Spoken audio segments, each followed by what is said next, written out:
اهلا بيكم يا حلوين، فيديو جديد. عاملين ايه؟ يا رب تكونوا بخير.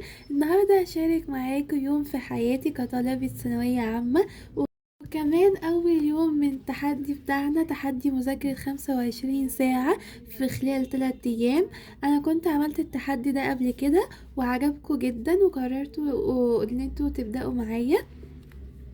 وكمان كتير منكم طلب مننا نعمل تحديات تاني، فقررت اعمل التحدي ده نكمل بيه الاسبوع. وبعد كده ان شاء الله من اول الاسبوع الجاي نبدأ نعمل مع بعض تحدي 50 ساعة مذاكرة خلال الاسبوع. حابة بس قبل ما نبتدي اشكركم على كلامكم الحلو اللي بتكتبوهولي، شكرا جدا. انا بقرا كل الكومنتات بتاعتكم وكلامكم بيفرحني جدا. بعد كده بقى تعالوا نشوفوا هنذاكروا ايه النهارده. تعالوا نكتبوا التودو ليست بتاعتنا سوا. بصوا، انا كنت حابة ابتدي اول محاضرة من العضوية، بس الكتاب لسه ما جاليش فانا اجلتها. وهذاكر النهاردة ان شاء الله الفصل الاول اللي هي اخر محاضرة خلاص في المعسكر. وحابة اقول لكم بقى على حوار الشامل اللي مستر اتكلم فيه النهاردة. الشامل هيبقى على الفصل التاني والتالت والرابع. يعني الفصل الاول ده مش داخل في الامتحان، بس انا هذاكره عشان اخلص اللي عليا. وكمان المحاضرة الاولى في العضوية مش داخلة في الامتحان. الامتحان هيبتدي ان شاء الله من يوم الخميس الظهر، وهيقفلوه يوم السبت الظهر برضو. فانا ان شاء الله هحاول ادخله، وكمان هنبقوا نعمله فيديو سوا اقول لكم رأيي فيه وجبته كام. ماشي، بعد ما كتبت انا كده المحاضرة، هو هكتب المذاكرة وحل الأسئلة. وكمان عندي المحاضرة بتاعة الانجليش بارت 2. انا سمعت الاولى، هيبقى عندي المحاضرة التانية.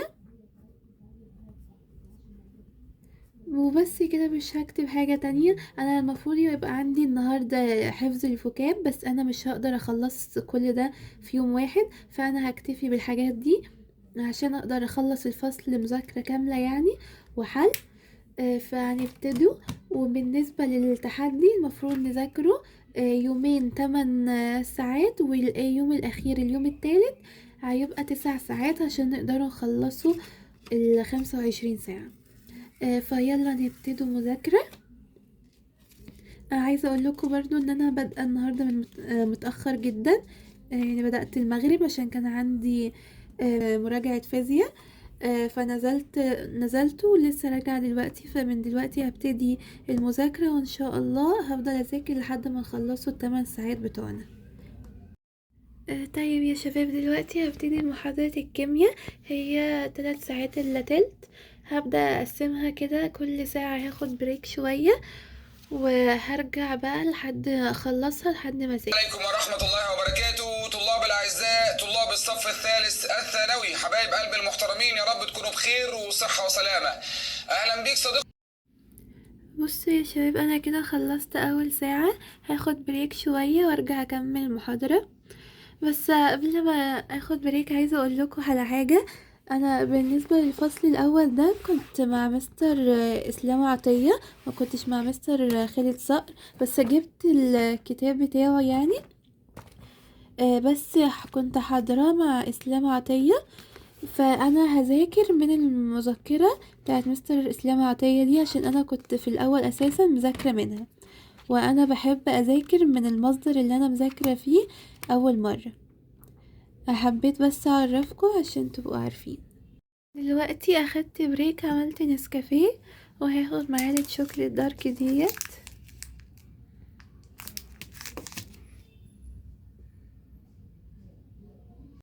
هعلم على اول ساعة، ودلوقتي بقى هشغل تاني وهبتدي اسمع. بعد كده يا حبيب قلبي على حاجة اسمها الخواص العامة للعناصر الانتقالية أو لعناصر السلسلة الأولى.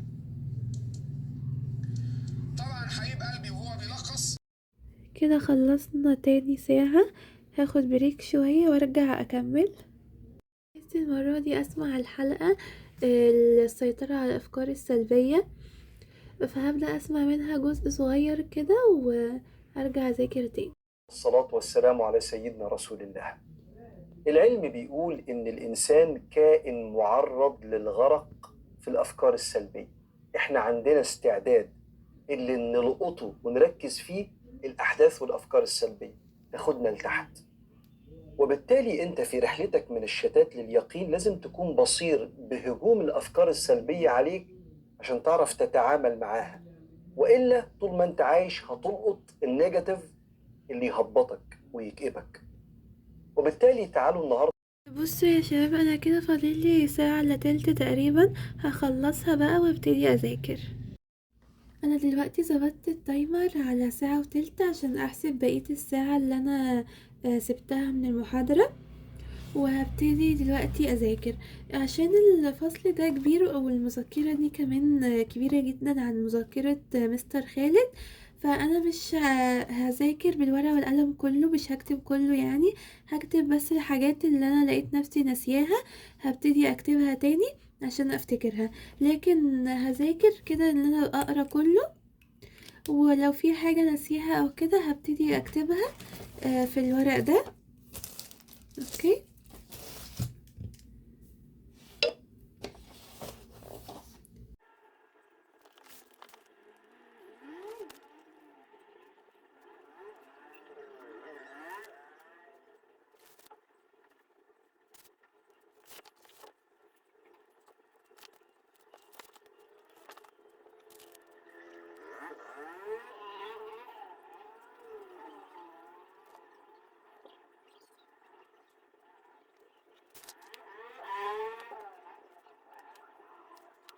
بصوا انا كده خلصت ساعتين، هاخد بريك وارجع اكمل مذاكرة بقية الفصل. بصوا انا وقفت لحد هنا لحد النشاط الحفظي. هظبط دلوقتي التايمر على ساعتين وهبتدي اذاكر. بس في حاجة ان انا مش عارفة ان هحل المرة دي ولا لأ، عشان الفصل كبير وانا ناسياه وهياخد مني وقت كبير المذاكرة يعني لحد ما اخلص. فممكن اجل الحل لبكرة عشان عندي محاضرة الانجليش لازم اخلصها النهاردة.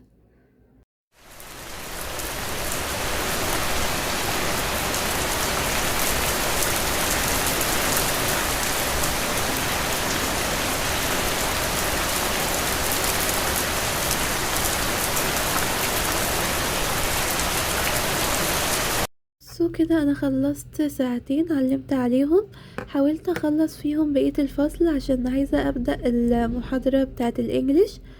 وكمان انا تعبت ما عادش قادرة اذاكر فعايزة اسمعها، مش عارفة يبقى في وقت اذاكرها بقى ولا لا. دلوقتي يا شباب عملت هوت شوكليت وهبتدي اسمع محاضرة تانية اللي انا قلتلكوا عليها، محاضرة الانجليش الجزء التاني نزلت. وكمان المرة دي هيبقى عليا حفظ الفوكاب. انا لسه ما جبتش المذكرة زي ما انتوا عارفين، بس لازم اخلصها دلوقتي عشان مش عايزة اراكم.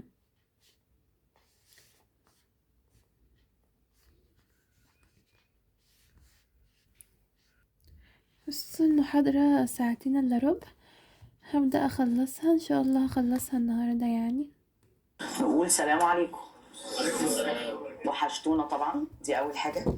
ثانيا وده الاهم، الترم التاني اعتقد لو انتوا اتفرجتوا على الحصه اظن جميله جدا.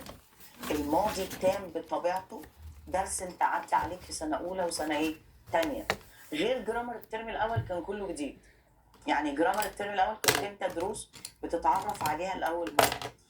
انا يا ميس ما كنتش فاكر، يعني ما هو الباست بيرفكت او الباست سيمبل من الحاجات برضو اللي احنا ايه نسيناها بس عدت على الذاكره، غير لما اكون انا بفهم الحاجه ايه لاول مره. الترم التاني كله كده، الترم التاني كلها حاجات انت اوريدي كنت واخدها في سنه كام. انا لسه مخلصة المحاضرة. المحاضرة كان كلها حل اسئلة، حاولت اركز مع الميس عشان انا ما حلتش معاها اساسا في المذكرة وكده، فاللي عملته يعني ان انا سمعت بس. وجت في اخر الحصة ادتنا درس من دروس السكيلز، يعني ما كتبتش كتير، هي الصفحة دي بس. ماشي. وكده يعني كله، هي المحاضرة كانت ساعتين الا ربع، فانا هعلم على ساعتين يعني. وبس كده، مش هذاكر حاجة النهاردة خلاص. مين نعمل مع بعض الترند الجديد اللي هو جابانيز تشيز كيك. جبت جريك يوجر وجبت بسكوت سادة وهنعمله سوا يلا. انا جبتها عادية وجايباها يعني سعراتها قليلة، الفات اللي فيها قليلة جدا. فتحتها، شفت فيديوز كتير على الترند ده، كنت عايزة اجربها قوي. ده بسكوت عادي، بسكوت سادة شاي عادي. المفروض بتتعمل هو البسكوت لوتس، بس انا ما جبتهوش. انا بشوفهم بيغرقوها بسكوت كده كتير.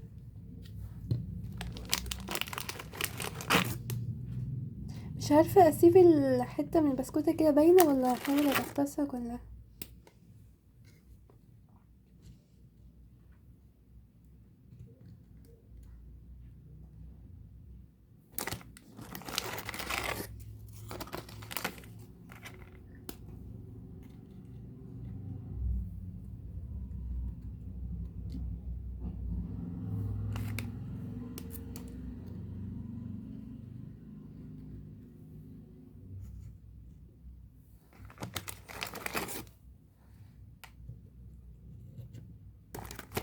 اروح اكملها وارجع لكم لما اخلص.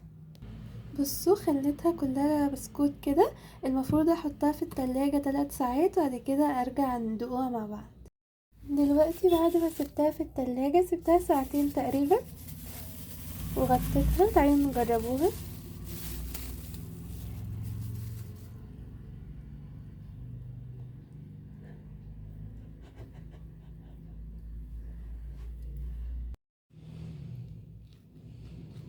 هي لسه البسكوت مدبش قوي.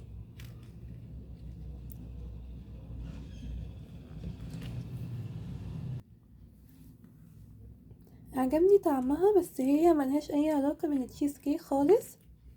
يعني هي تقريبا عايزة كمان سكر، ممكن نحطلها سكر دايت او كده، عشان المزازة بتاعت الزبادي باينة جدا، وملهاش اي علاقة بالتشيز كيك يعني.